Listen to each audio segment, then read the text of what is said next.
William Henry Perkin was born on March 12, 1833, in London, England. As a boy, Perkin, Perkin's curious, promoted earlier interest in the art, science, photography, and engineering, but it was a chance stumbling upon a run-down yet functional laboratory in his later grandfather's home that solidified the young man's enthusiasm for chemistry. As a student at the City of London School, Perkin became immersed in the study of chemistry. His talents and devotion to the subject were perceived by his teacher, Thomas Howell, who encouraged him to attend a series of lectures given by the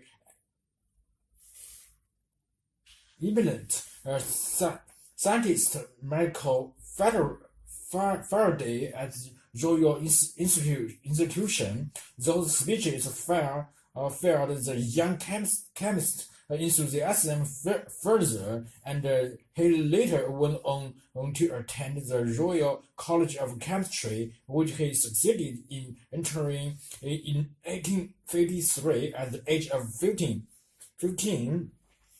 At the time of Perkins' enrollment at the Royal College of Chemistry was headed by the lauded German chemist August Wilhelm Hoffmann.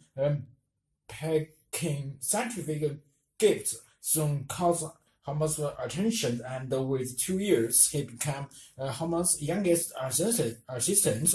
Not long after that, Perkin made the scientific breakthrough that would bring him both fame and fortune. At the time, quinine was the only viable medical treatment for malaria. The drug is derived from the bark of the Ielts tree, native to South America, and by 1856, demand for the drug was surprising the available supply. That's when Hoffmann made some passing comments about the desirability of a synthetic substitute for quinine. It was unsurprising that his star pupil was moved to take up the challenge. During his vacation in 1856, Perkins spent his time in the laboratory on the top floor of his family's house. He was attempting to manufacture quinine from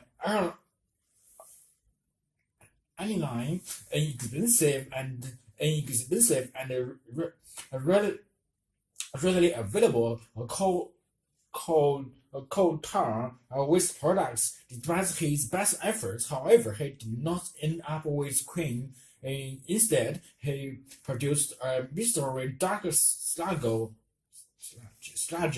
Luckily, Perkins' scientific training and nature promoted him to investigate the substance further, incorporating potassium and alcohol into the anemia.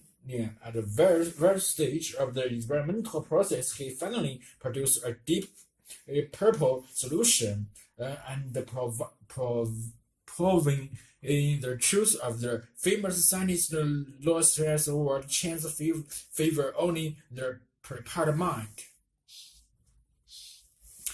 Perkins saw the potential of his unexpected find.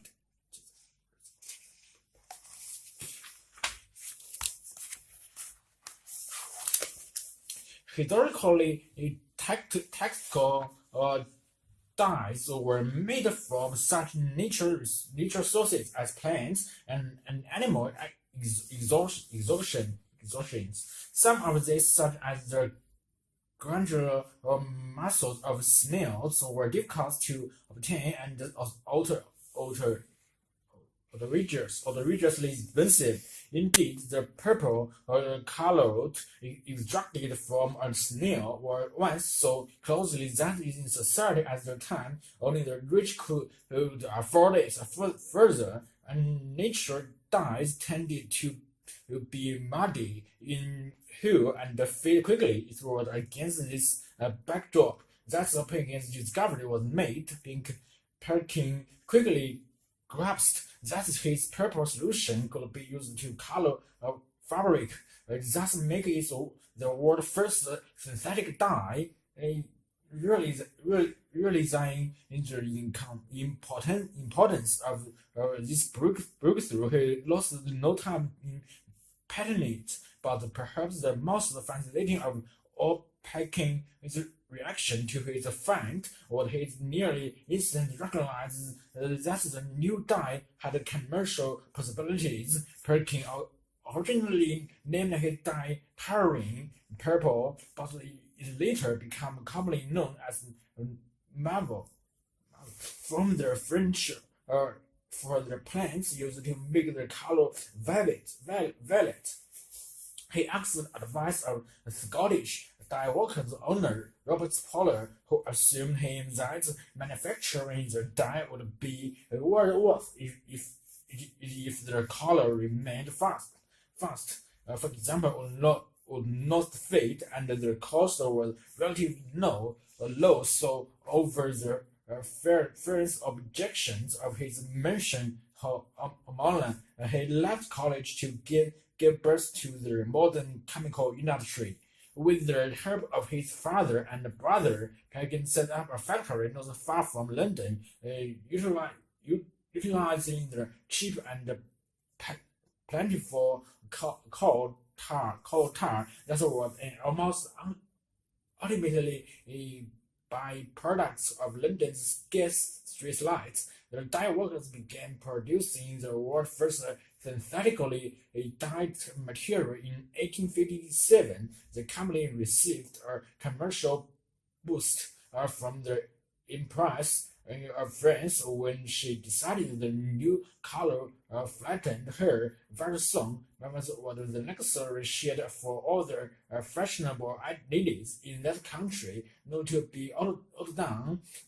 England's Queen Victoria also appeared in public wearing a mauve gown, and thus making its order range in England as well. The dye was blood, bold, and fast, and the public camered for more. Perkin went back to the drawing board. Although Perkin's fame was achieved and the fortune assured by his first discovery, the chemist continued his research. Among other dye he developed and introduced were Oline Red, 1859, and Aniline Black, 1863, and in the late 1860s, Perkins Green. It is important to note that Perkins' synthetic dye discoveries had outcomes for beyond the merely decorative, and the dye also became vital to medical research in many ways. For instance, they were used to stain previously invisible microbes and bacteria, allowing researchers to identify such a bicycle as and ancestral artificial dyes continue to play a crucial role today, and these works would have been particularly pleasing to Perkin. Their current use is in the research for a vaccine against the malaria. Is there anybody out there that search for actual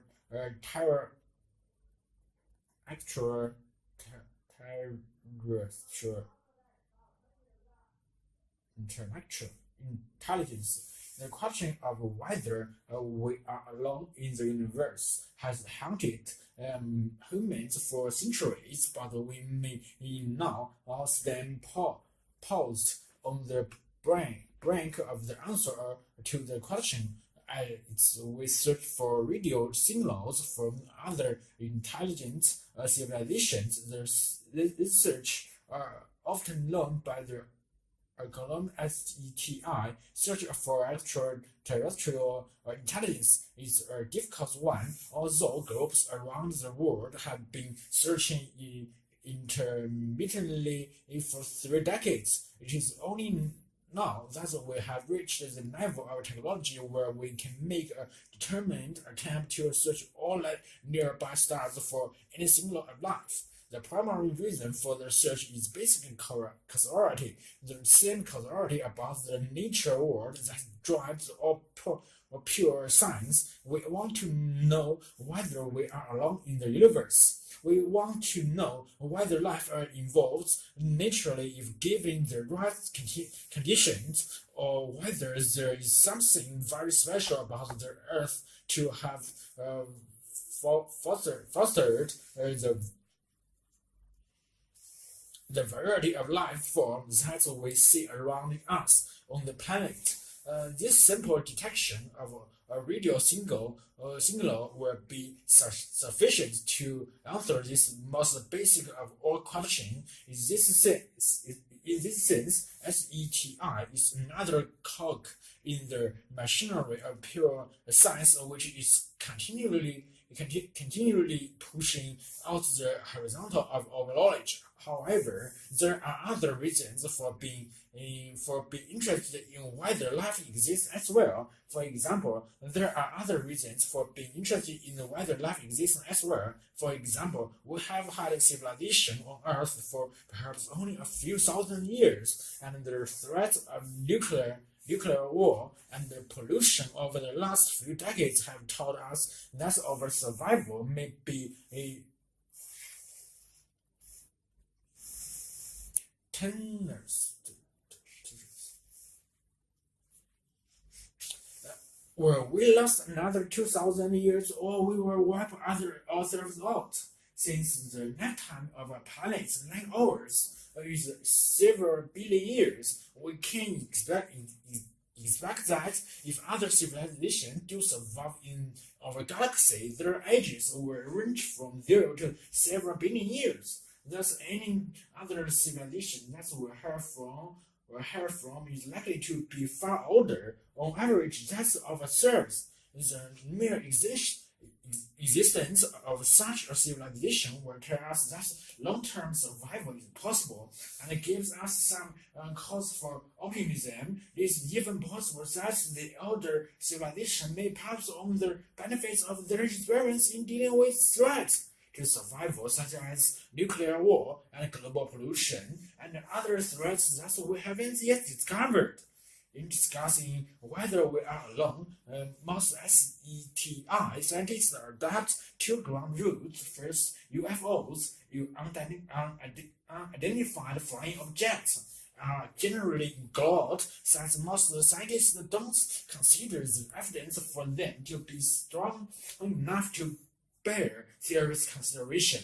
Although it is also important to keep an open mind in case any really convincing evidence emerges in the future. Second, we make a very conservative assumption that we are looking for life for a form that is pretty well like us, since if it differs radically from us, we may well not recognize that it is as a life form, quite apart from whether we are able to communicate with it. In other words, the life form we are looking for may well have 2 degree heads and 7 fingers, but it will nevertheless resemble us in that it should communicate with its fellows, be interested in the universe, live on a planet orbiting a star like our Sun, and perhaps most restrictively have a chemistry like us based on carbon or and water. Even when we make these assumptions of understanding of other life forms is still severely limited. We do not even know, for example, how many stars have planets, and we certainly do not know how likely it is that life will arouse, literally, given in the right condition. However, when we look at 100 billion stars in our sky, or in our galaxy, the Milky Way, and the 100 billion galaxies in the observed universe, it seems inconceivable that at least one of those planets does not have a life form on it.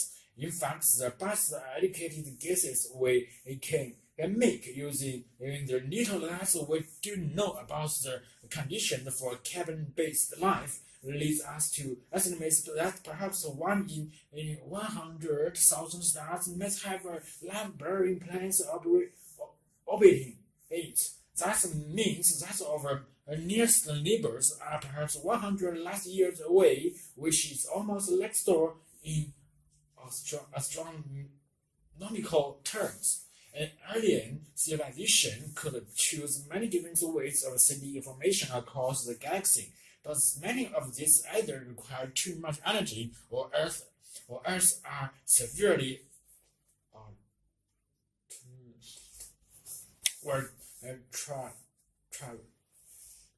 traversing in the vast distance across the galaxy. It turns out that for a given amount of transmitted power, radio waves in the frequency ranging 1,000 to 3,000 MHz travels the greatest distance, and so our searchers to date have concentrated on looking for radio waves in the frequency range. So far, there have been a number of searches by various groups around the world, including Australian searchers using the radio telescope at Perth, New South Wales. Until now, there have not been any detection from the few hundred stars which have been searched. The scale of the search has been increased dramatically since 1992, when the U.S. Congress votes NASA $10 million per year for 10 years to conduct a thorough search for extraterrestrial life. Much of the money in this project is being spent on developing the special hardware needed to search many frequencies at once. The project had two parts. One part is targeted search using the world's largest radio telescope, the American Operating Telescope in Arecibo, Puerto Rico, and the French telescope in Nice. Is sensitivity for signals in the frequency range 1,000 to 3,000 MHz. The other part of the project is an undirected search, which is monitoring outer space with a lower sensitivity using the smaller autonomous of NASI's deep space network. There is considerable debate over how we should react if we detect a signal from an alien civilization. Everybody agrees that we should not reply immediately, quite apart from the practically of sending a reply over such large distance at short notice. It raises a host of ethical questions that would have to be addressed by the global community before any reply could be sent. Would the human race face the culture shock if faced with a superior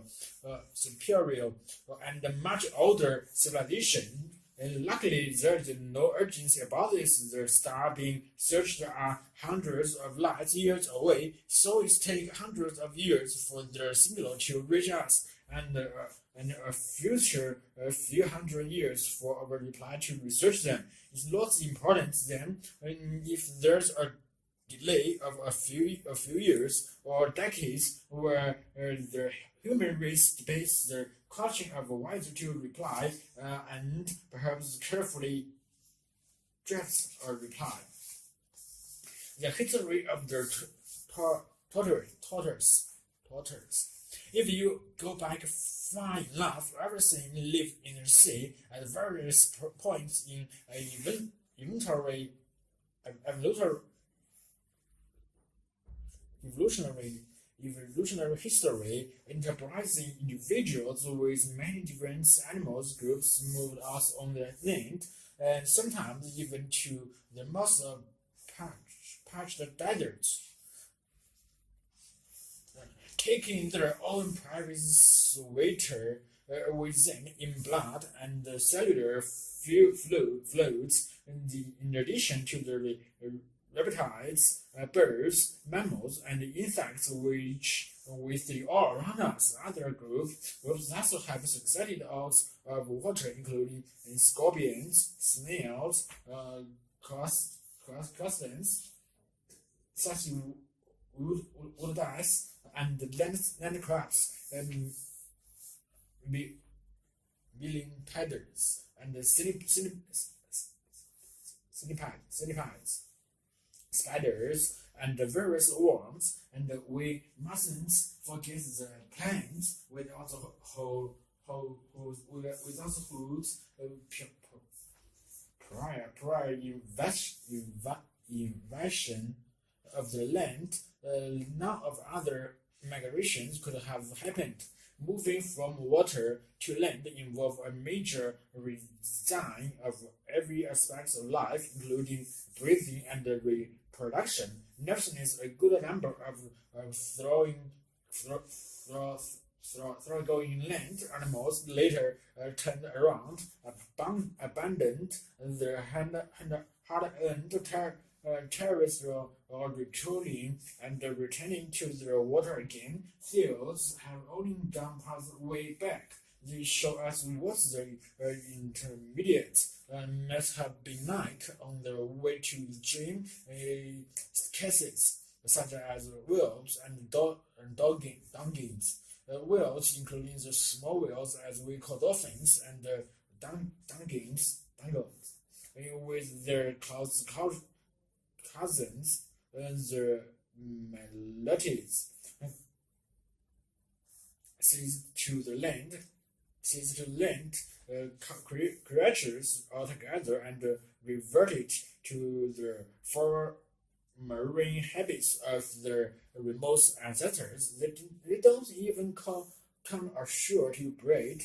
They do, however, still breathe air, having never developed anything equivalent to the gills of their earlier marine inclination.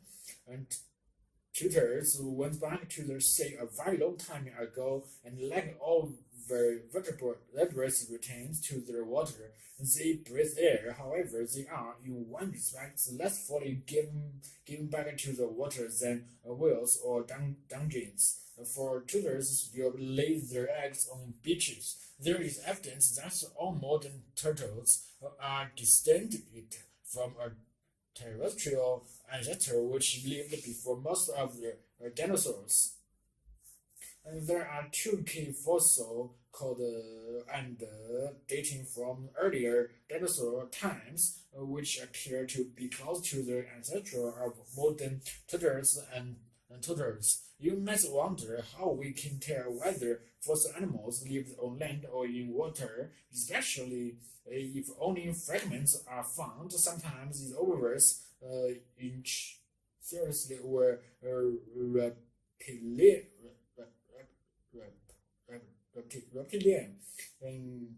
contemporaries of the dinosaurs with fins and streamlined bodies. The fossil looked like dolphins, and they sure live like dolphins in the water. With turtles, it is less obvious. One way to tell is by measuring the bounds of their forelegs. Water Joyce and John Quincy Gather Yale University obtained three measurements in this particular bound. Sample one species of living turtles and turtles. They use a kind of triangular graph paper to plot the three measurements against one another. Other named turtle species formed the tight cluster are points in the upper parts of the triangle. All the water turtles cluster in the lower parts of the triangular graph. There were low overlap, except when they added some species that spend time both in water and on land. Sure enough, their ambitious species show up on triangular graph approximately halfway between the wet cluster of sea turtles and the dry cluster of land turtles. The next step was to determine whether the fossils fail. The bone of P, cottage, and P have thus in no dots. Their points on the graph have joints in the thick of the dry cluster. Both these fossils were dry land turtles. They came from the era before our turtles returned to the water. You must think, therefore, that modern land turtles have probably stayed on land ever since those earlier terrestrial times, as most mammals did after a few of them went back to the sea. But apparently, if you draw out the family tree of all modern turtles and terrestrials, nearly all their branches are aquatic. Today's land terrestrials can substitute a single branch, deeply nested among branches consisting of aquatic turtles. This suggests that modern land turtles have lost state on land continuously since the time of P. Rather, their ancestors were among those who went back to the water, and they then emerged back onto the land in relatively more recent times. Turtles therefore present a remarkable double return. In common with all mammals, reptiles, and birds, their remote ancestors were marine fish, and before that, various more or less worm-like creatures stretching back, still in the sea to the primeval or bacteria. Later ancestors lived on land and stayed there for a very large number of generations. Later ancestors still evolved back into the water and became sea turtles. And finally, they returned yet again to the land as turtles, some of which now live in the dries of deserts.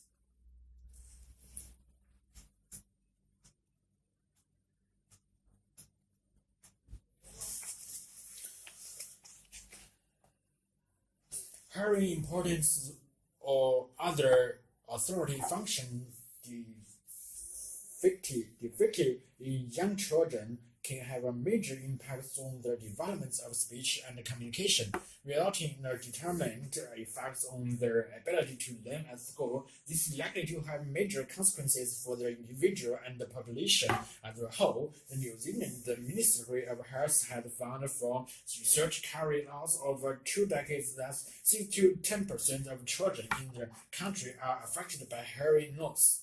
A preliminary study in New Zealand has shown that classroom noise presents a major concern for teachers and pupils.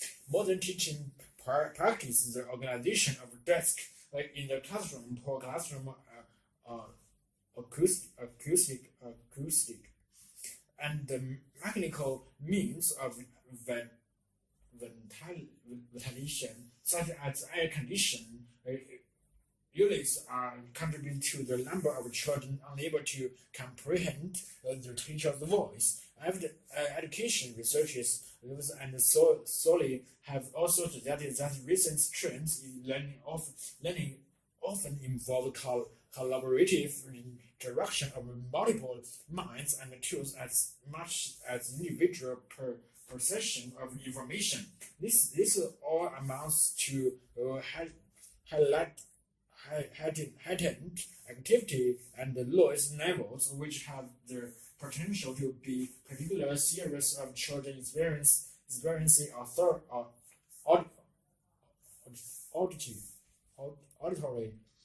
auditory function defects.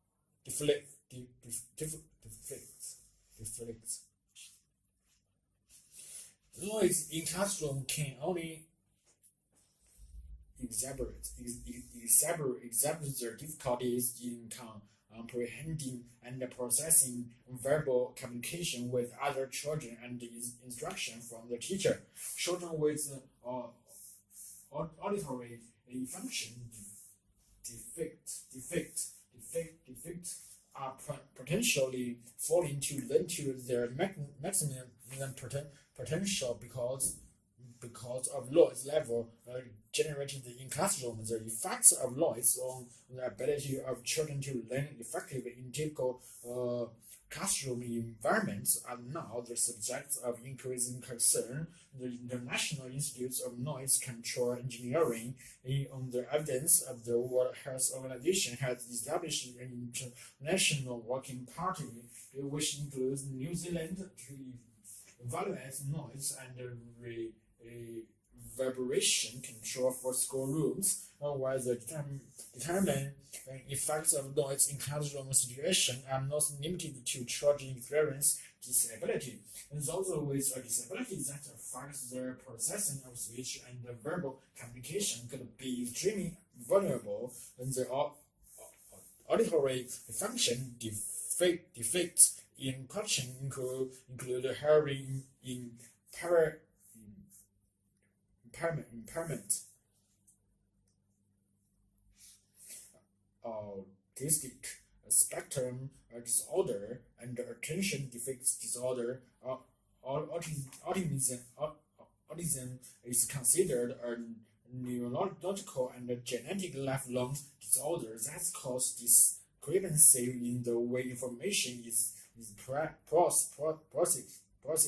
This disorder is characterized by interlinking problems with social imagination, social communication, and social interaction. According to Jensen, this affects the ability to understand and relate in typical ways to people, understand events and objects in the environment, and understand or respond to sensory stimuli.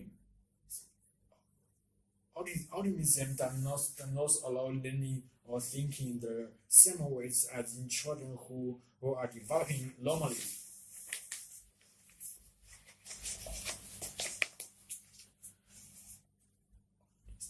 Autistic spectrum disorders often result in major difficulties in comprehending verbal information and speech processing. And those experiencing this disorder often find sounds such as cloud noise and the noise generated by machinery painful and distressing.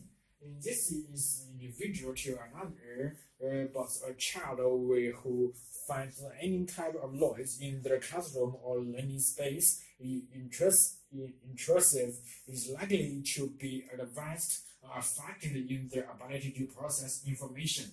The attention defect disorders are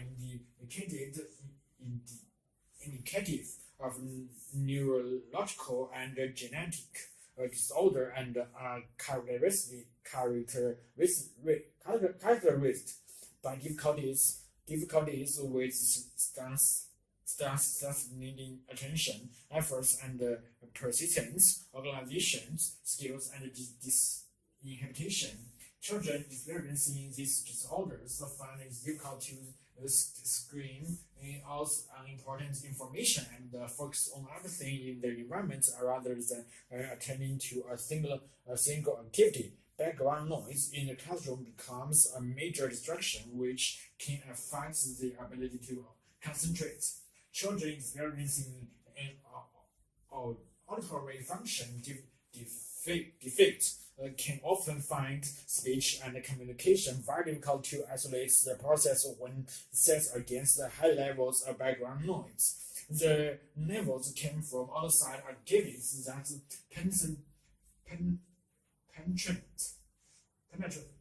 penetrate the classroom structure from teaching activities and another noise generated inside, which can be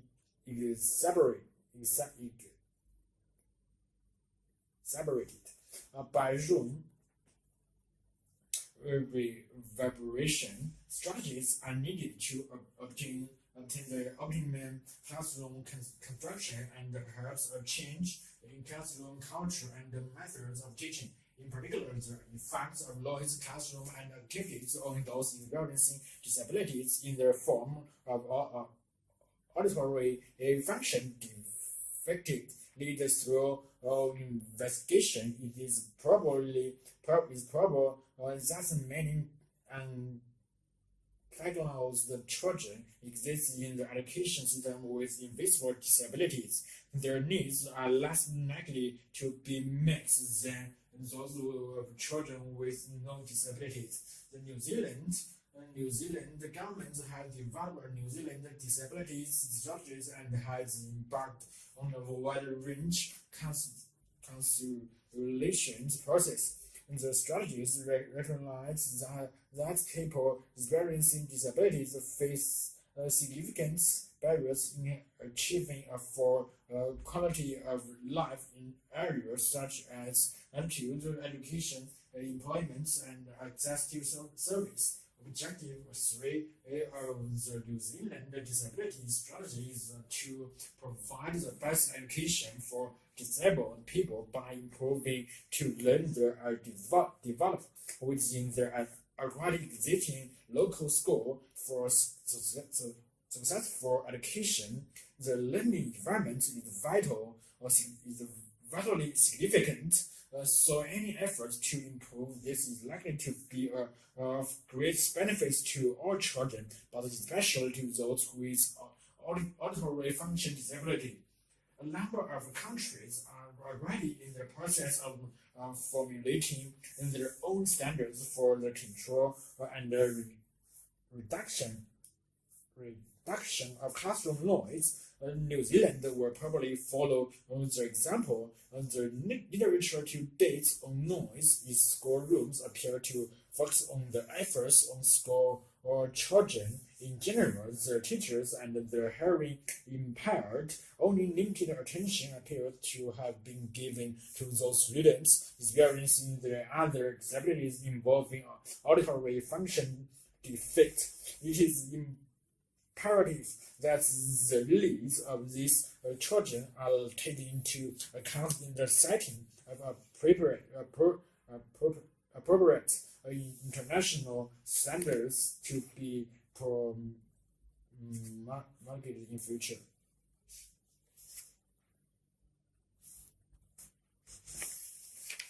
Venus in transit.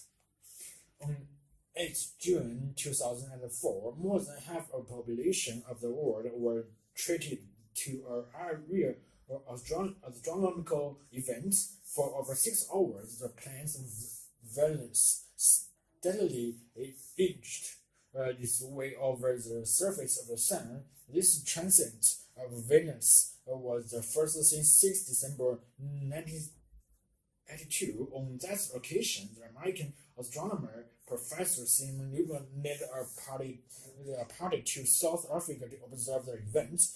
They were based at the girls' school, where it is alleged the combined forces of 3 school mistresses performed the professionals with the accuracy of their observation. For centuries, transits of Venus have drawn the explorers and astronomers alike to the 4 scholars of a globe, and you can put this all down to the extraordinary Ptolemy's Admiral Halley. In November 1577, Halley observed a transit of the innermost planet Mercury from the desolate islands of in the South Pacific.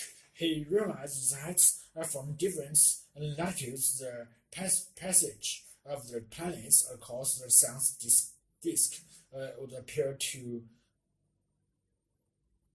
differ by the timing the transit from the widely separated locations. Teams of astronomers calculates the parallax angle, the appearance difference in position of an astronomical body due to difference in the observed position.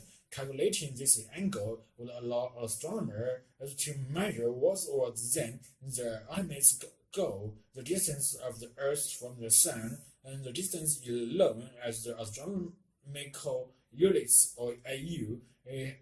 Halley was aware that the AU was one of the most fundamental of all astronomical measurements. John Cable in the early 19th century has shown that the distance of the planets from the Sun governed their orbital speeds, which were easily measurable, but no one had found a way to calculate an accurate distance to the planets from Earth. The goal was to measure the AU, then knowing the orbital speeds of all the other planets around the Sun, and the scale of the solar system would fall into place. However, he realized that Mercury was so far away that its parallax angle would be very difficult to determine, as Venus was closer to Earth. In parallax angle would be larger,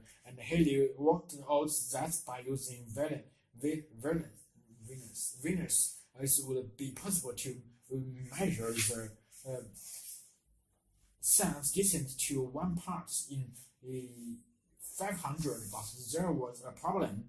Transits of Venus, unlike those of Mercury, are real, occurring in pair roughly 8 years apart every 100 or so years. Nevertheless, the accuracy predicted that Venus would cross the face of the Sun in both 1761 and 1769, though he didn't survive to see either. Inspired by Halley's suggestion of a way to pin down the scale of the solar system, teams of British and French astronomers set out on expedition to places as diverse as India and Siberia. But since wasn't helped by Britain and France being at war, the person who deserved most sympathy is the French astronomer Jean. He was thrilled by the fact that the British were besieging his observation sites at Pondicherry in India, feeding on a French warship crossing the Indian Ocean. Li went to a wonderful transit, but the ship pitching and rolling ruled out any attempts at making accurate observation. Undoubtedly, he remained south of the equator, keeping himself busy by studying the islands of Americas and before setting off to observe the next transits in the Philippines. Ironically, after traveling near 50,000 kilometers, his view was clouded out at the last moments of very disappointing experience. Where the earlier transits seen in timings were as precise as instruments would allow, the measurements were docked, but the backdrop effects when Venus begin to cross the sun's disk, it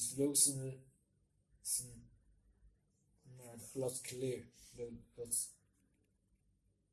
which makes it difficult to establish timings. This is due to diffraction of light.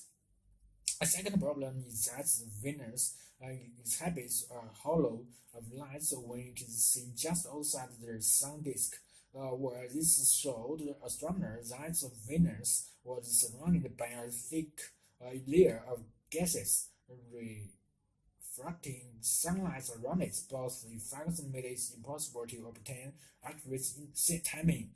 But astronomers labored hard to analyze the results of this expedition and to observe Venus transit. Hans Brandnico, director of the Berlin Observatory, finally determined a value for the AU based on all those parallel measurements. How do you read this? Okay, reasonably.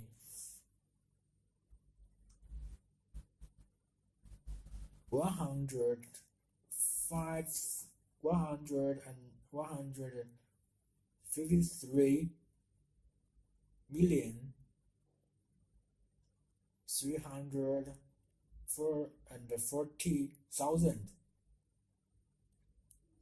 Reasonably accurate for the time. This is quite close to today's value of 149,597,870 kilometers, determined by radar, which has now surprised transcends and all other methods in accuracy. The AU is a cosmic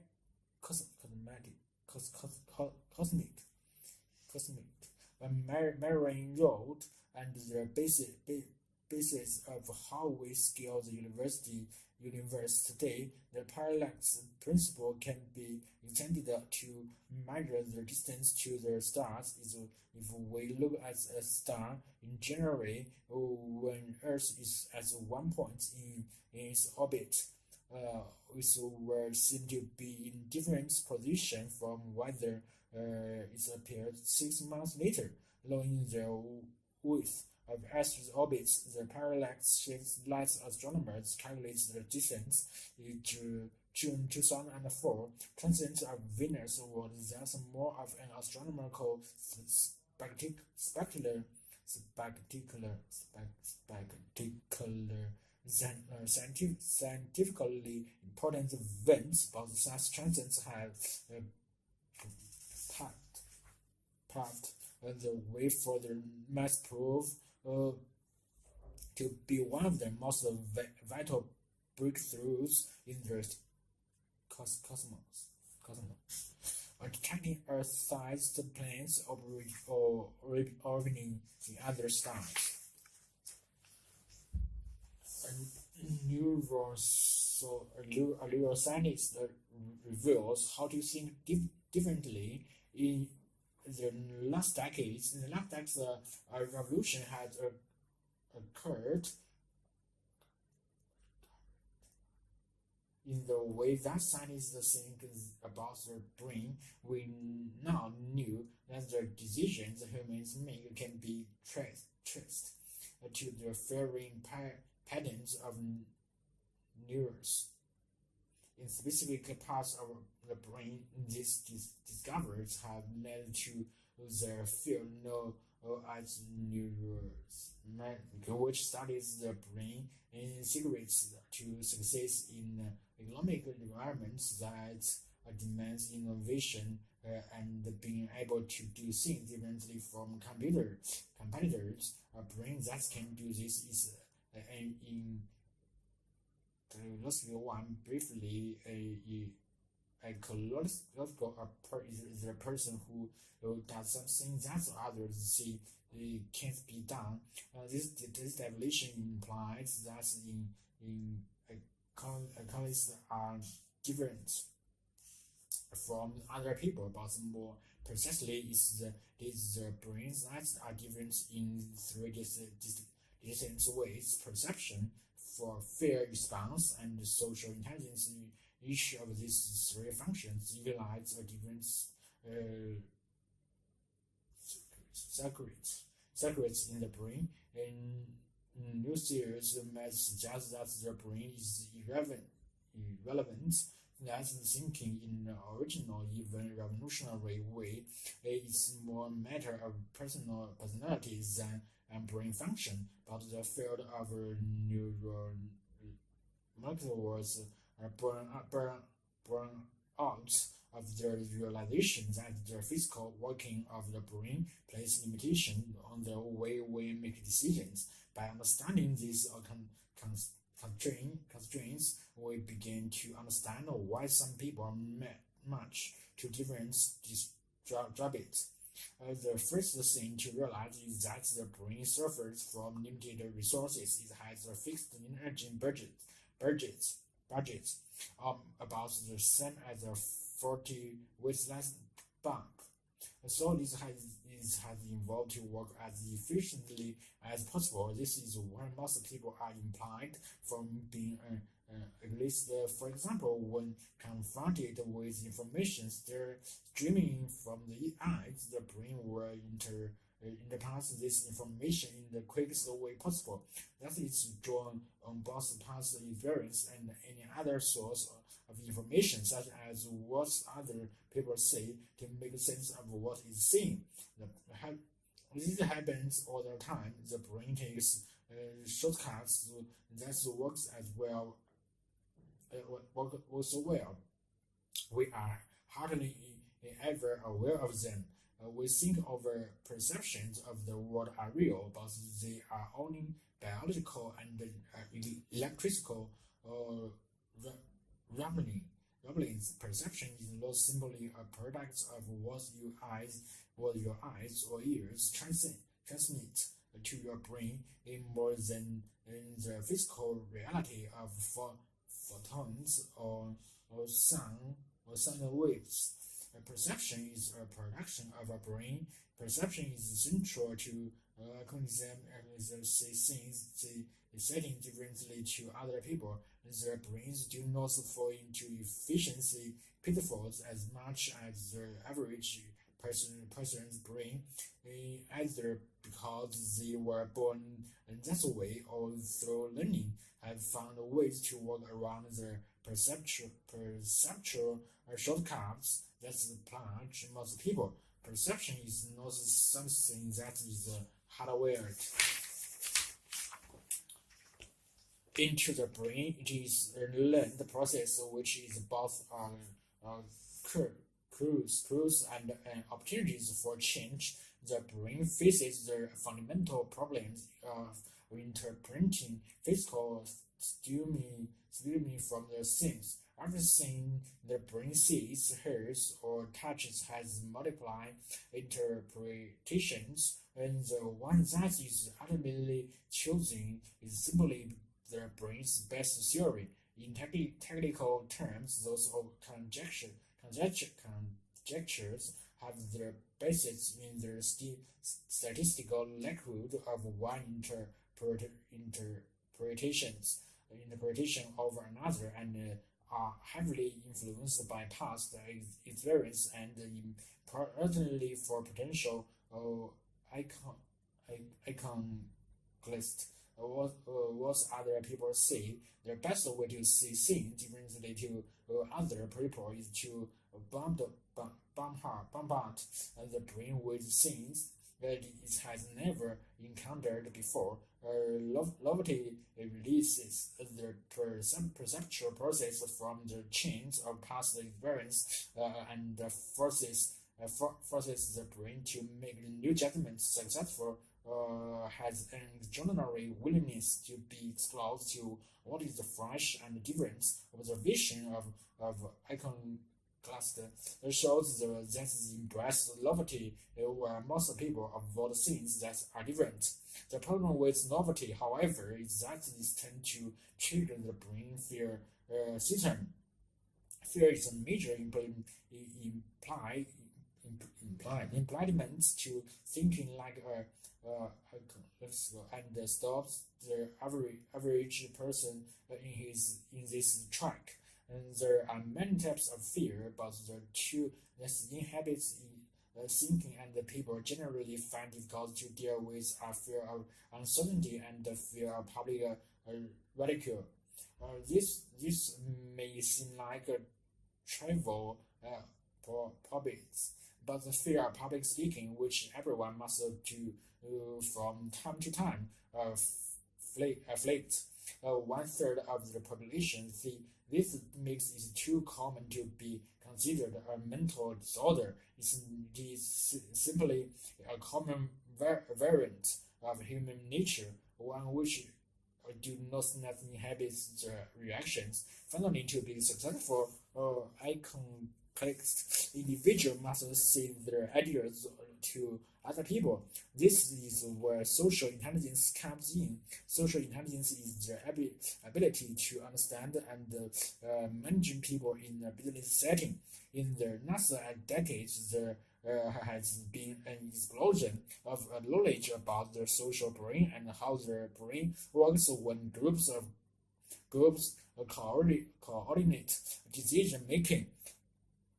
Neuroscience has revealed which brain circuits are responsible for functions like understanding what other people think,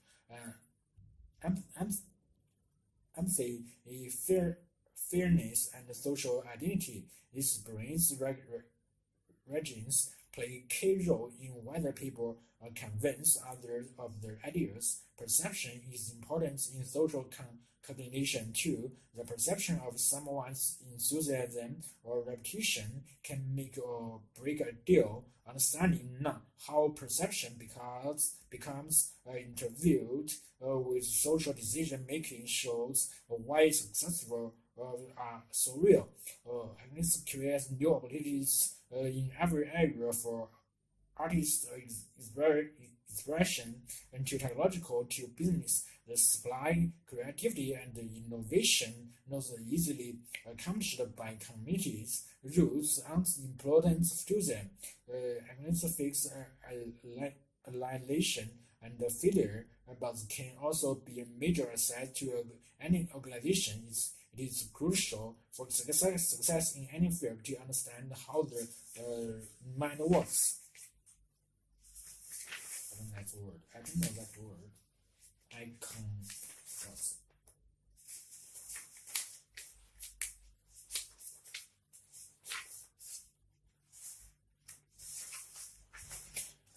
Attitudes to language. It is not easy to be systematic and objective about language study. Popular linguistic debates regularly deteriorate into provocative and problematic. Language belongs to everyone, so most people feel they have to have a right to hold an opinion about it. And when options differ, emotions can run high, arguments can start as easily over minor points of usage as over major policy of linguistic education. Language, moreover, is a very public behavior, so it is easy for different usage to be noted and criticized. Not part of society or social behavior is exempt. Linguistic factors influence how we judge personality, intelligence, social status, educational standards, job aptitude, and many other areas of identity and social survival. As a result, it is easy to hurt and to be hurt. When language use is unfeeling attacked in its most general sense, since prescriptive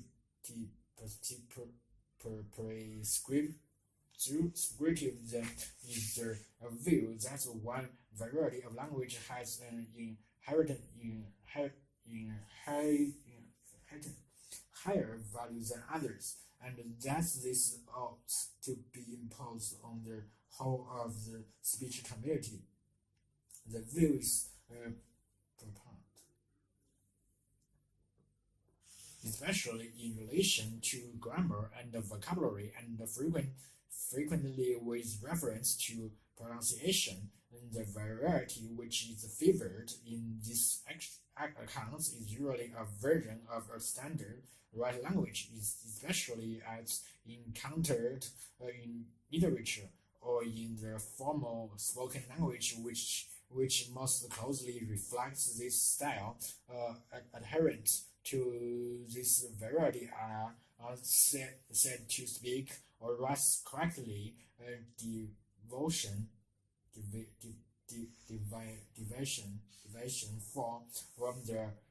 from it are said to be incorrect. All the main languages have been studied prescriptively, especially in the 18th century, approach to the writing of grammar and the dictionaries. The aims of these earlier grammarians were threefold. They wanted to codify the principles of the language to show that there were a system beneath the appearance chaos of usage, and they wanted to means of settling disputes over usage, and they wanted to point out what they felt to be common errors in order to improve the language. The authority nature of the approach is best characterized by its reliance on rules of grammar. Some usages are prescribed to be learned and followed accurately, others are prescribed to be avoided. In this earlier period, there were no half measures. Usage was either right or wrong, and it was the task of the grammarian not simply to record alternatives, but to pronounce judgments upon them. And these attitudes are still with us, and they motivate our widespread concern that linguistic standards should be maintained. Nevertheless, there is an alternative point of view that is concerned less with standards than with the fact of linguistic usage. This approach is summarized in the statement that it is the task of the grammarian and to describe those prescribable to record the facts of linguistic diversity, and not to attempt the impossible task of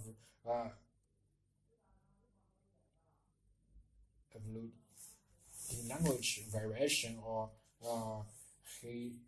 halting language change. In the second half of the 18th century, we already find advocates of this view, such as Joseph precisely holds rudiments of English grammar. In 1761, insists that the custom of speaking is the original and only just standard of any language. Linguistic issues a growth cannot be solved by logic and linguistician, and this view has become the tenets of the modern linguistic approach to grammatical analysis. In our own time, the opposition between descriptives and prescriptives has often become extreme, with both sides painting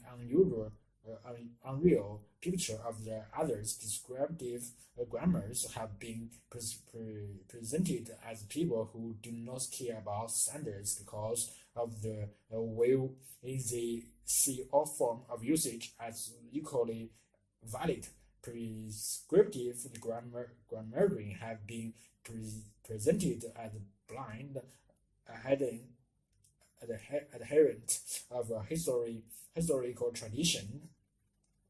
The opposition has even been presented in cautious political terms or of radical liberalism versus laxist conservatism.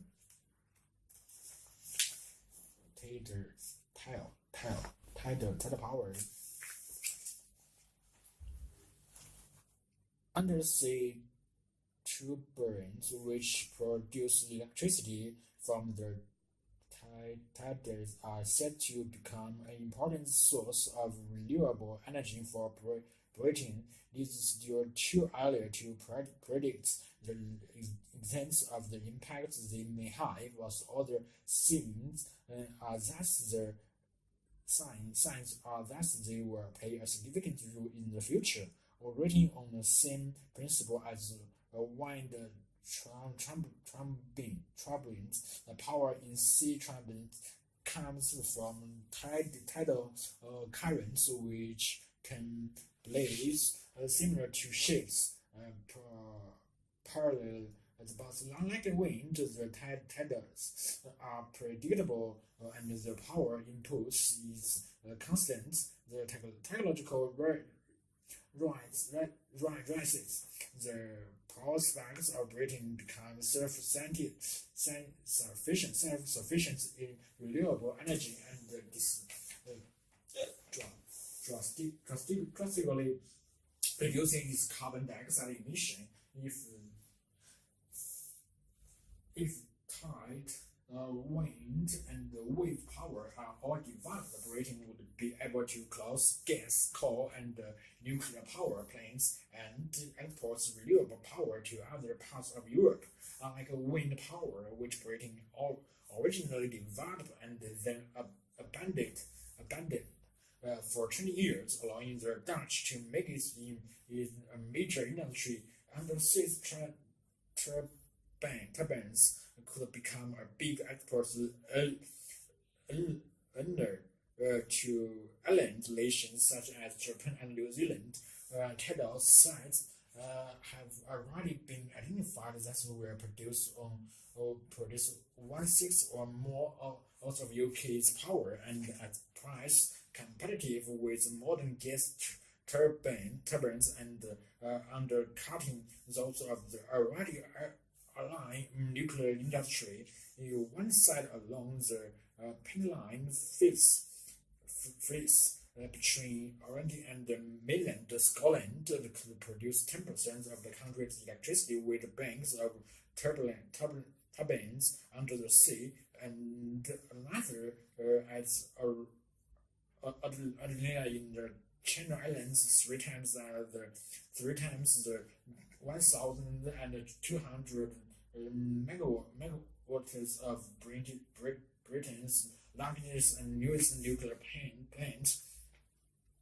That will be in Suffolk. Other sites identified include the Bristol Channel and the west coast of Scotland, particularly the channel between Bolton and Lothian Ireland work on design for the new turbine blades, and sets are well advanced at the University of Southern and Sustainable Energy Research Group. The first station is expected to be installed off late in Dublin shortly to test the technological intervention jointly funded by the Departments of the Trade and Industry and the European Union, in charge of the Southampton research said the prospect for energy from tidal currents are far better than from wind because the flow of water are predictable and constant. The technological for dealing with the hostile saline environment under the sea has been developed in the North Sea, the oil industry, and much and is already knowing about the turbine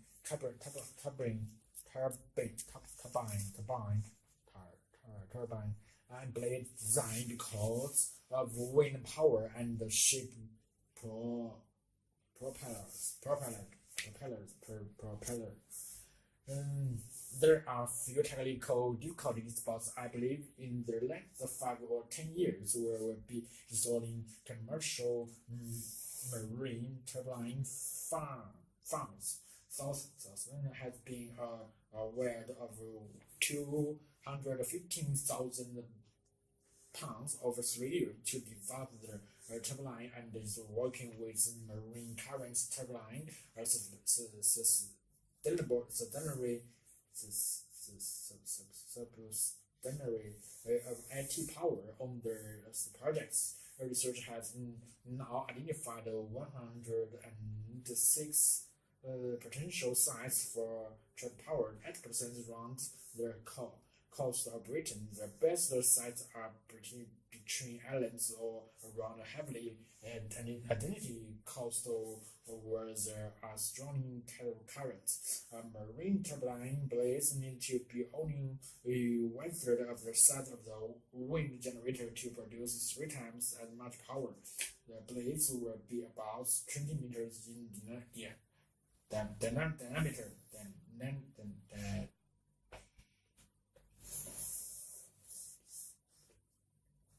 So around 30 meters of water is required. Unlike wind power, there are unlikely to be environmental objection. Fish and other creatures are thought unlikely to be a risk from the relatively slow turning blades. Each turbine will be mounted on the tower, which they will connect to the national power supply grid via underwater cables.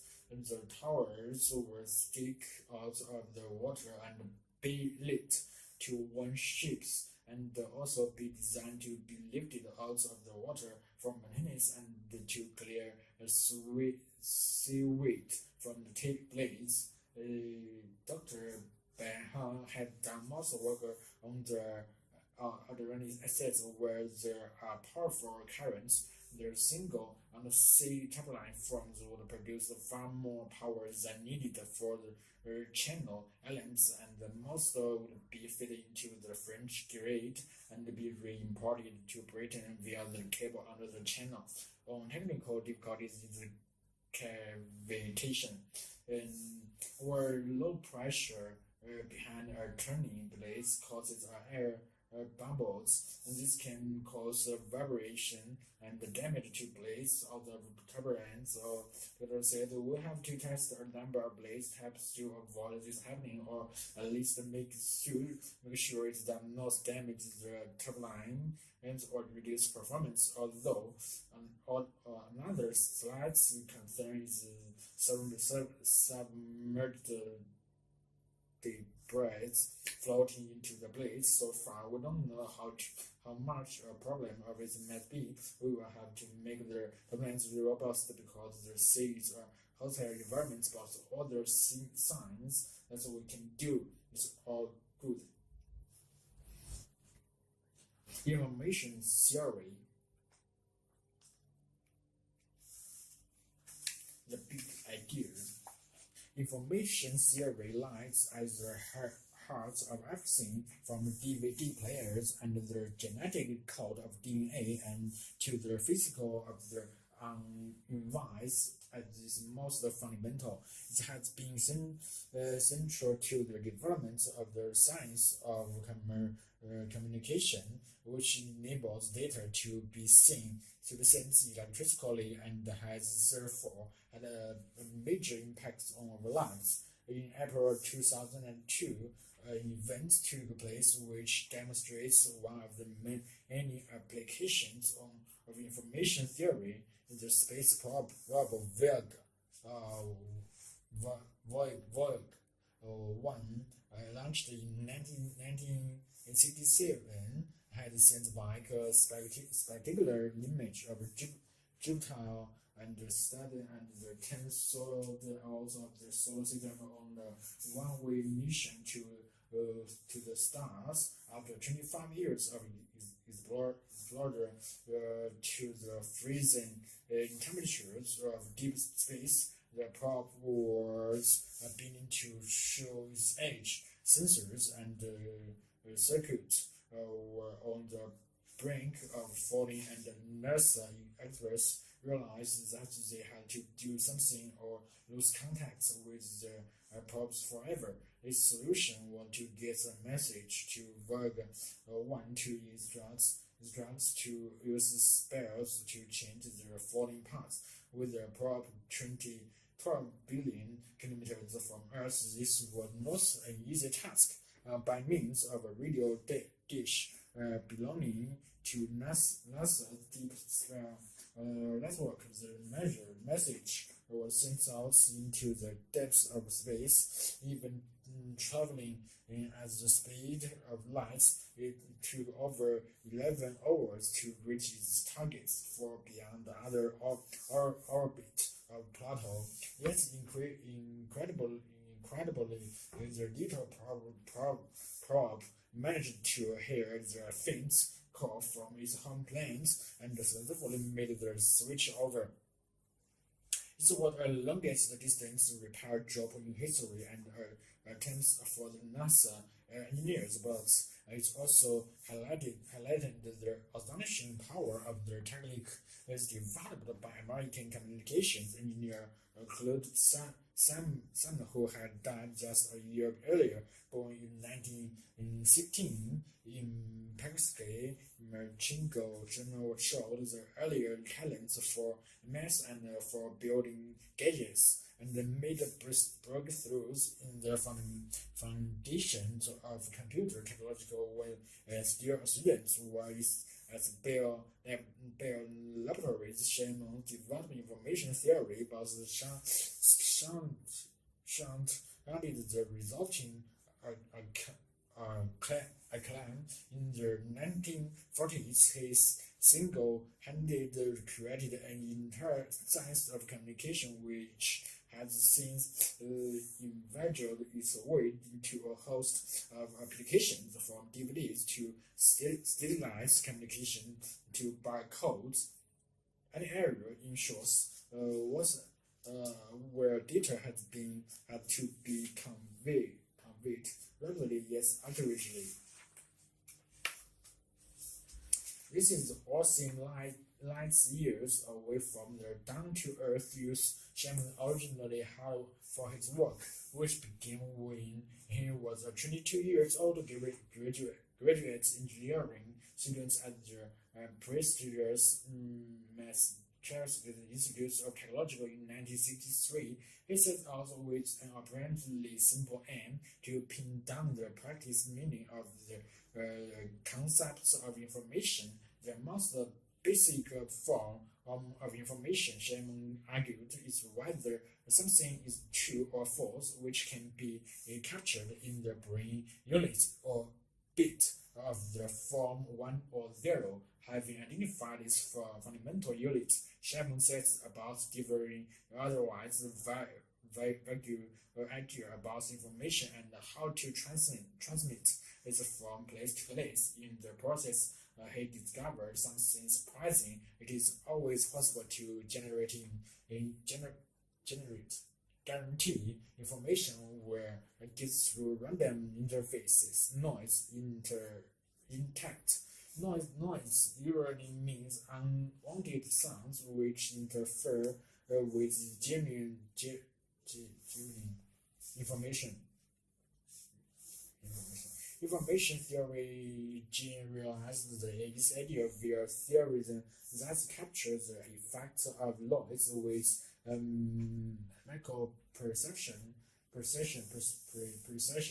In particular, Simon showed that noise sets a limit on the rates at which information can pass along communication channels while remaining error-free. These rates depend on the relative strength of the signal and the noise traveling down the communication channel, and on its capacity, its bandwidth. The resulting limits given in units of bits per second is absolute maximum rates of error-free communication given signal strength and noise level. The trick Simon showed is to find ways of coding information to cope with the ravage of noise while staying within the information carrying capacity. The bandwidth of the communication system have been used over the years. Scientists have devised many such coding methods, and they have proved crucial in many technological feats. The Voyager spacecraft transmitting in data using codes which added one extra bit for every single bit of information. The result was an error rate of just 1 bit in 10,000, and a stunning clear picture of the planets. Other codes have become part of everyday life, such as the universal products code or barcode, which use a simple error detecting system that ensure supermarkets could check out laser can read the price even on, say, a craft bag of crepes. As recently as 1993, engineers made a major breakthrough by discovering so-called turbo codes, which came very close to Simon's ultimate limits for the maximum rates that the data can be transmitted reliably, and now play a key role in the mobile video phone revolution. Simon also laid the foundation of more efficient ways of storing information by stripping out superfluous redundant bits from data which contributed little real information. As a mobile phone text message like "I can see you" show, it's often possible to leave out a lot of data without losing much meaning. As with error correction, however, there's a limit behind which message become too ambiguous. Simon showed how to calculate these limits, or obtain the way to the design of compression methods that cram maximum information into the minimal space.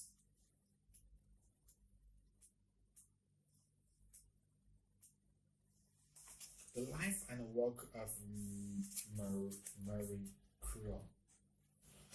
Marie Curie is probably the most famous woman scientist who has ever lived. Born Maria Curie in Poland in 1867, she is famous for her work on radiation activity and was chosen and winner of the Nobel Prize with her husband, Prime Crusoe, and she was awarded the 1903 Nobel Prize for Physics, and was then winner of the 1911 Nobel Prize for Chemistry. She was the first woman to win a Nobel Prize from childhood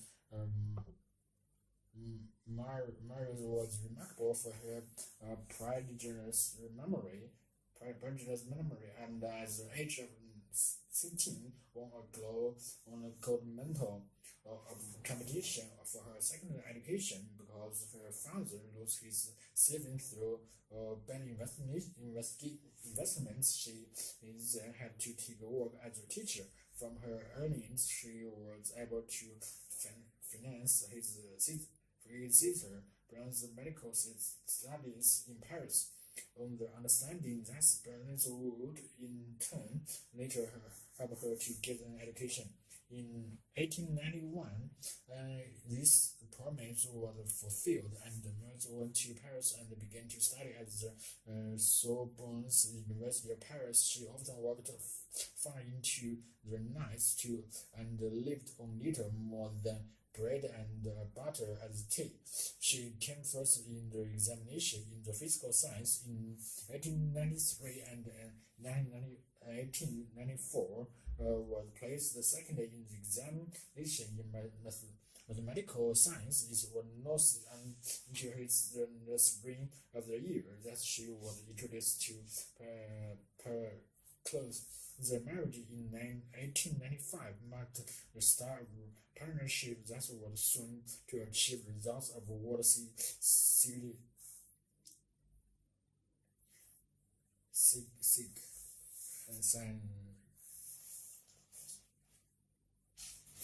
following Ericsson's discovery in 1896 of a new phenomenon which later called radioactivity. Micros described to find out if the radioactivity discovered in urine were to be found in other elements. She discovered that this was true. For turning her attention to minerals, she found their interest drawn to pitch blend mineral whose radioactivity is superior to that of pure uranium could be explained only by the presence in the aura of small quantities of an unknown substance of very high activity. Minerals joined of the new elements, polonium and radium, were devoted in life himself carefully to the physical study of the new radiation. He struggled to obtain pureness in the metal states. This was achieved with the help of the chemistry. One of the pupils, based on the results of this research, Cruz received her doctorate of science, and in 1903, Marriage and parents shared with the Nobel Prize for physical for the discovery of radioactivity. The birth of Mary's two daughters and Eva in 1897 and 1904 failed to interrupt her scientific work. She was appointed lecturer in physical at the for girls in France in 19,000 and introduced a method of teaching based on experimental demonstrations. In 1904, she was appointed chief assistant in the laboratory directed by Press Cruz. The sudden death of her husband in 1906 was a bitter blow to Marie Cruz, but was also a turning point in her career. Henceforth, she wanted to devote all her energy to completing along the scientific work that they had undertaken.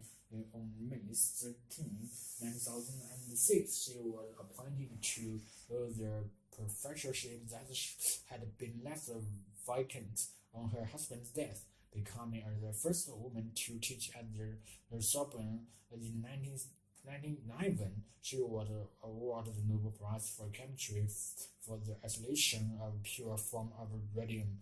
During World War I, McDermott, with the help of her daughter Erin, devoted himself to development of the use of X-ray radiography, including the mobile units, which came to be known and later was used for the treatment of wounded soldiers. In 1918, the Radium Institute, whose staff he joined, began to operate in earnest and become a center for nuclear physics and chemistry. Now at the highest point of her fame, and from 1922, a member of the Academy of the Medicine, researched the chemistry of radioactive substances and their medical applications. In 1921, accompanied by her two daughters, Mary Rose made a triumphant journey to the United States to raise funds for research on radium. Women there presented with a gram of radium for her campaign. Mary also gave lectures in Berlin, Brussels, Spain, and Glasgow. In addition, it had the signification of seeing the developments of formulation in Paris and the inauguration in 1932 in Warsaw of the Radium Institute, where her sister Rose became director. One of Mary's outstanding achievements was to have understood the need to accurately accumulate intense radioactivity sources, not only to treat illness but also to maintain an abundant supply for research. The existence in Paris at the Radium Institute of the stock of 1.5 gram of radium made a decisive contribution to the success of experiments and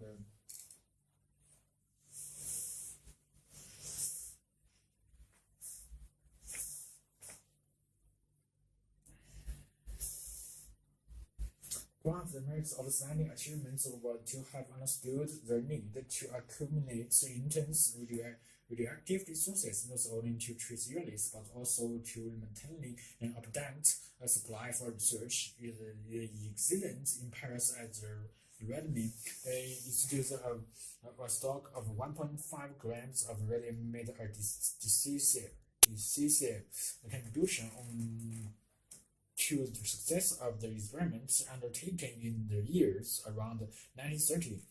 This work prepared the way for the discovery of the Newton by Sir James and above all for the discovery in 1934 by Remus and Francis Jones of radioactivity. A few months after this discovery, Mary Rose died as a result of caused by exposure of radiation. She had often carried test tubes containing radioactivity isotopes in her pocket, remarking on a pretty blue-green that they gave off. Her contribution to physics has been immense, not only in her own work, the importance of which had been demonstrated by her two Nobel Prizes, but because of her influence on substance generations of nuclear physics and chemistry.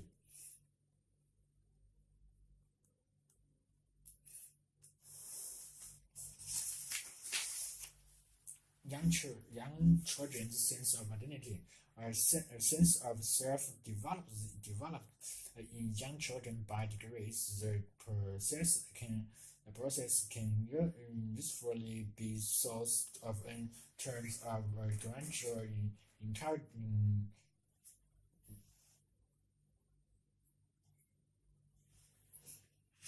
of two somewhat separate features: the self as a subject and the self as an object. William James introduced the distinction in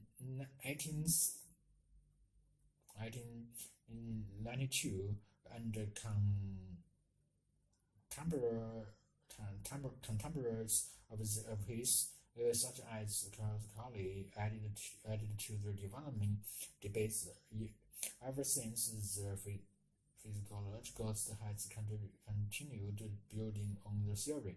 According to James, the child's first step on the road to self-understanding can be seen as the revelation that he or she exists. This is an aspect of self that has labeled self as a subject, and he gave these various elements. This includes an awareness of one's own agency, for example, one's power to act, and awareness of one's distinctiveness from other people. These features gradually emerge as infants explore the world and interact with caregivers. In 2002 suggested that a sense of the self as a subject was primarily concerned with being able to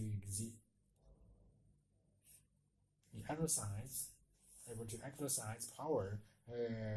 He proposed that the earliest example of this an infant's attempt to control physical objects such as toys or her own names. This is followed by attempts to affect the behavior of other people. For example, infants learn that when they cry or smell, someone responds to them.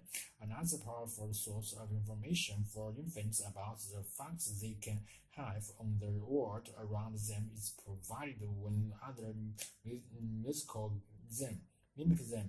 Many parents spend a lot of time, particularly in the earlier months, copying their infants' vocalizations and expressions. In addition, young children enjoy looking in mirrors when the movements they can see are dependent upon their own movements. This is not to say that infants recognize their reflection as their own image. A little development, however, Lewis and Brooks during 1979 suggests that infants developing understanding that the movements they see in the mirror are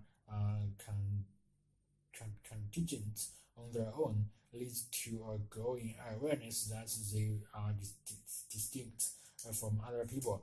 This is because they and only they can change their reflection in the mirror. This understanding that children gain of themselves as active agents continues to develop in their attempts to cooperate with others in play. The 1988 points out that it is in such day-to-day relationships and interactions that the child's understanding of his or her self emerges. Empirical investigation of the self and subject in young children are, however, rather skilled because of difficulties of communication. Even if young infants can reflect on their experience, they certainly cannot express these aspects of the self directly. Once children have acquired a certain level of self-awareness, they begin to place themselves in a whole series of categories, which together play such an important part in defining them uniquely as themselves. This second step in the development of full sense of self is what James called the self as object. This has been seen by many to be the aspect of the self which is most influenced by social elements. Since this is made up of social rules such as students, brothers, colleges, and characteristics which derive their meaning from comparison or interaction with other people, such as themselves, trustworthiness, shininess, sporting ability. Colley and other researchers suggest a close connection between a person's understanding of their identity and other people's understanding of it. Learnings believe that people build up their sense of identity from the reactions of their others to them, and from their view, they believe others have of them. He called the self as objects that look in glass at self, since people came to see themselves as they are reflecting in others.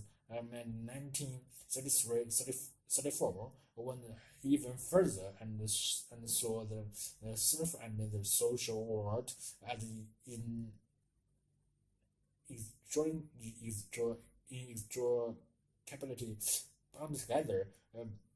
The self is essentially a social structure and is aroused in social experience. It is impossible to convince of ourselves arising outside of social experience. Lewis and Brooks argued that an important developmental milestone is reached when children become able to recognize themselves visually without the support of seeing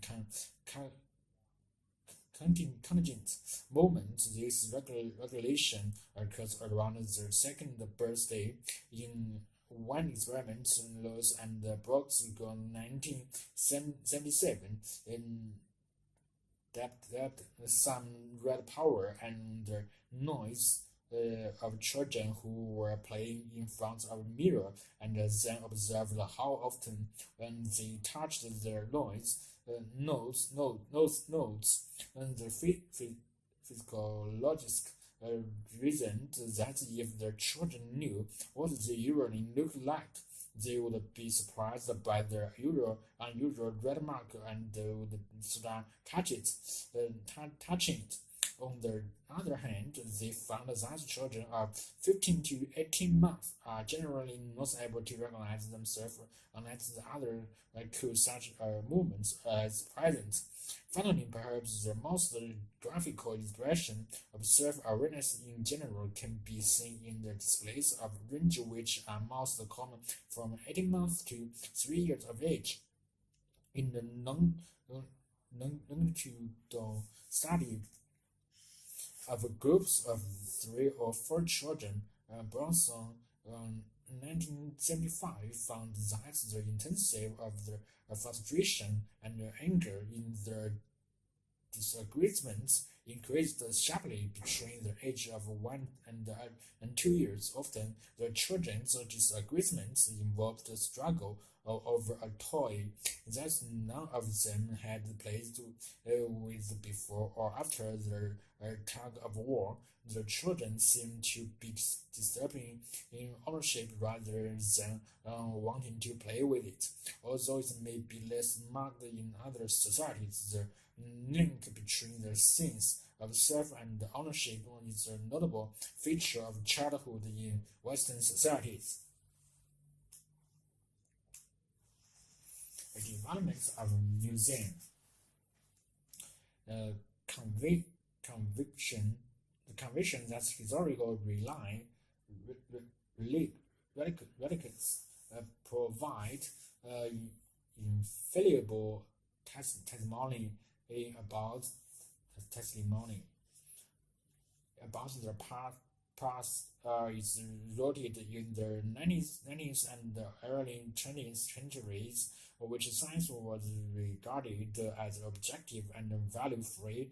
As one writer observes, although it is now evidence that after facts are as easily altered as colleagues, public faith in their veracity endures. A tangible radical seems a perfect real. Such conviction was until recently reflected in museum displays, and museums used to look at some still do, much like storage room of objects packed together in showcases. Good for scholars which wanted to study the subtle differences in design, but not for the ordinary visitors to whom it all looked alike. Similarly, the information accompanying the objects often made little thanks to the lay visitor. the contents and formats of explanations date back to a time when the museum was the exclusive domain of scientific research. Recently, however, attitudes towards history and the way it is should be presented have altered. And the key word in heritage display is now experience. The more exciting, the better, and if possible, involving other senses. Good example of this approach in the UK are the Jewel Center in York, the National Museum of Photography, Film and Television in Bradford, and the Imperial War Museum in London in the US. The trend emerged much earlier. William Birch had been a prototype for many heritage developments in other parts of the world. No one can predict where the process will end, or so-called heritage sites. The reenactment of historical events increasingly popular, and the computers will soon provide virtual reality experience, which will present the visitor with a vivid image of period of their choice in which they themselves can act as part of the historical environment. Such developments have been criticized as an interlibrary realization about the success of many historical the theme park and similar locations suggest that the majority of the public does not share this opinion. In related developments, the sharp distinction between major and heritage sites on the one hand, and then theme park on the other, is gradually they already borrow ideas and concepts from one another. For example, museums have adapted story lines for exhibitions. Sites have accepted seemingly as relevant too, and theme parks are moving towards more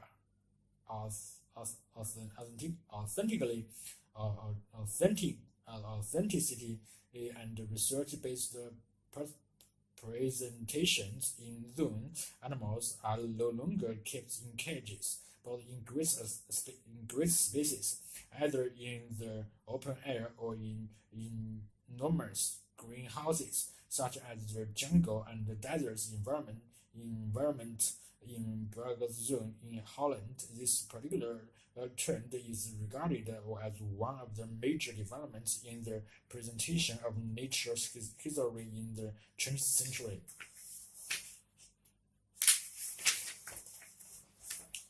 Theme parks are undergoing other changes too, as they try to present more serious social and cultural issues and more away from fantasy. This development is a response to markets focused, and although major museum and heritage sites has a special, rather distinct role or to fulfill, they are also operating in a very competitive environment where visitors make a choice on how and where to spend their free time. Heritage and museum experts do not have to invent stories and recreate historical environments to attract their visitors. Their sets are already in place. However, its habits must be both based on artifacts and the facts as we know them, and attractively presented. Those who are professionally engaged in the arts of interpreting history are thus in a difficult position, as they must steer a narrow course between the demands of evidence and attractiveness, especially given the increasing need in the heritage industry for income-generating activities. It could be claimed that in order to make everything in heritage more real, historical accuracy must be increasingly altered. For example, Peter Phenographs is depicted in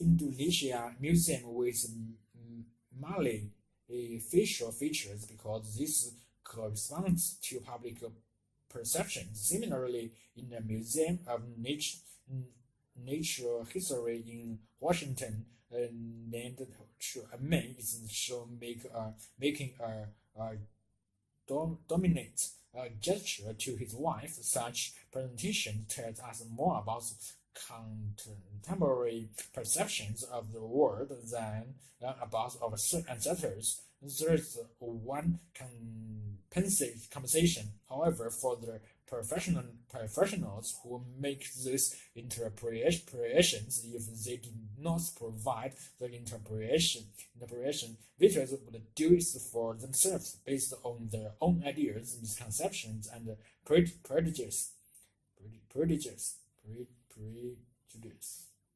And no matter how exciting the results, it would contain a lot more bias than the presentations provided by experts.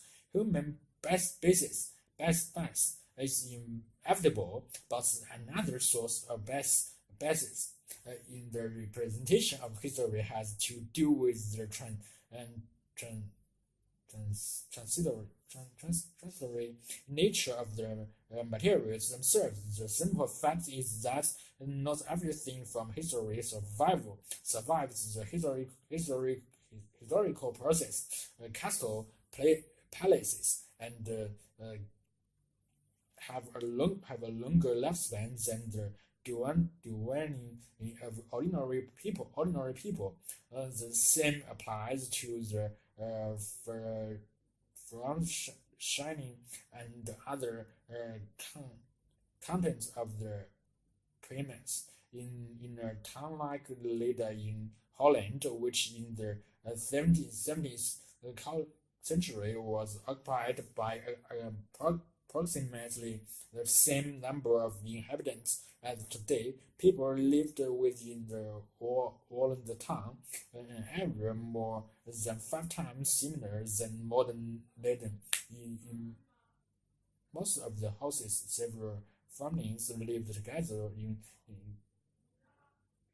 circumstances beyond our imagination. As in museum, fine period rooms gave only an image of the lifestyle of the upper class of that era. No wonder that people who stroll around exhibitions are filled with nostalgia. The evidence in museum indicates that life was so much better in the past. This notion is induced by the basis is representation in museum and heritage centers.